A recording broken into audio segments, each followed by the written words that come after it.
FBI agent Robert Fitzpatrick's arraignment on perjury and obstruction of justice charges is yet another reminder that for the media, Whitey Bulger is a gift that keeps on giving. But as the press covers Patrick's legal woes, it's worth remembering that the media used to be his biggest fan. WGBH's Adam Riley has more. For years, former FBI agent Robert Fitzpatrick was a go-to source on Whitey Bulger's sordid relationship with the Bureau. You write here that you actually met Whitey Bulger back in 1981. What happened? Fitzpatrick was always happy to talk, and his stories were riveting. What he tells me is that he's not an informant, that he has his own informants. Which made it easy to overlook the occasional warning sign. I look over here and his girlfriend, Whitey's girlfriend, a blonde-haired woman. Which one? You know, It doesn't matter, all right. But now the 75-year-old faces decades in prison, stemming from his dubious testimony in Bulger's 2013 trial. Some of Fitzpatrick's alleged fibs are bizarre, like claiming he discovered the gun that killed Martin Luther King Jr. But prosecutors also say Fitzpatrick lied about trying to close Bulger as an FBI informant. Your recommendation is ignored again. Yes, sir. There's one big caveat. The government's prosecution could be payback because Fitzpatrick's claims made the feds look pretty bad. Do you in any way hold other FBI agents, the Bureau itself, responsible for these murders? Yes, I do. But if Fitzpatrick did lie under oath, it might be because he spent so long telling the press what we wanted to hear. Yeah, this is just so true. First of all, he's an extremely likable character, willing to come on, tells great stories.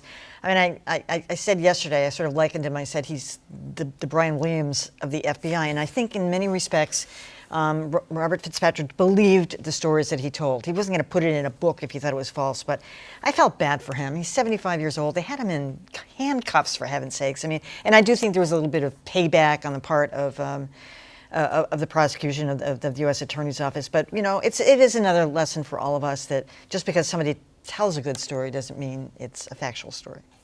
Well, what I don't understand is that there were some things that one could easily check. Was he the guy that had the gun first from, when Martin Luther King was shot? Hello. Then you find out, no, he was not.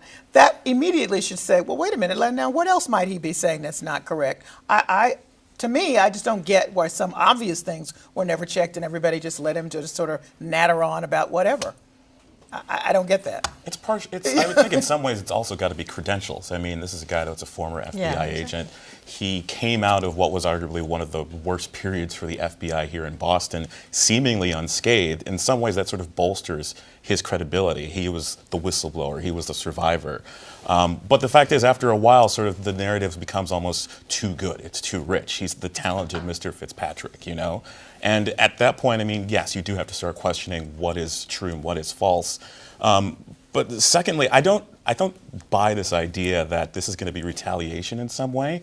I mean, of all the people who you could go after from that period in the Boston FBI, why him? That's what I want. Because he sided with the defense. So it is retaliation. I guess, but I mean, there's so many people that they could retaliate against. It seems silly to me. Well, the U.S. Attorney claims the statute of limitations has run out on a lot of the other people who they potentially could have gone after.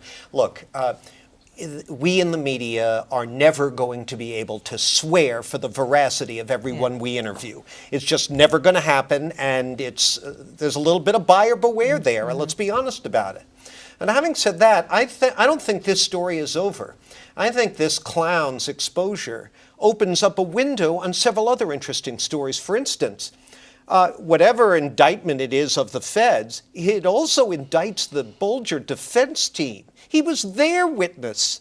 And they brought him into court without having properly vetted his story at all. Right. So that speaks to their competence as well. And I also think there's a fair question to be raised about what criteria does the U.S. Attorney's Office use to bring criminal prosecutions? We found out this past week, just real quickly, thanks to a WGBH story, that at one point the feds investigated Tom Menino. For some joke he made for about some Sprint. joke he made that was caught on a TV camera. That's how you're spending your time? No wonder we don't feel safe.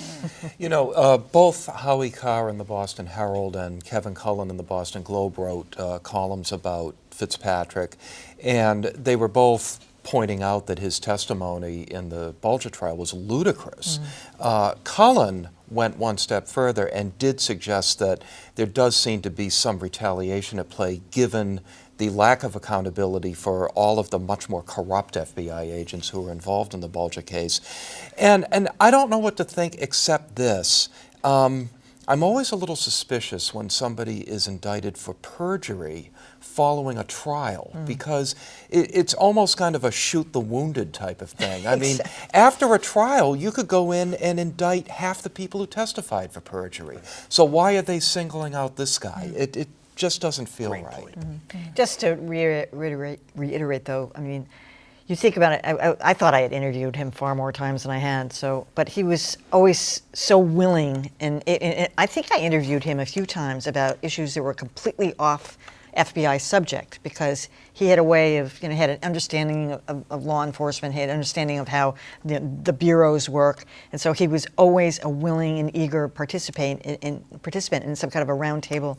And I can remember thinking to myself a few times, and I won't quote myself here, that he was full of a few times. Well, this speaks to Callie's perennial point about how we in the media need to be much more aggressive about seeking out different voices, not just the voices that are easiest to get. And I plead guilty too. Oh yeah, because they're also oftentimes they're the best talkers. Yeah, and you get somebody who can't talk, and then you want to It's the easy school. shoot yourself.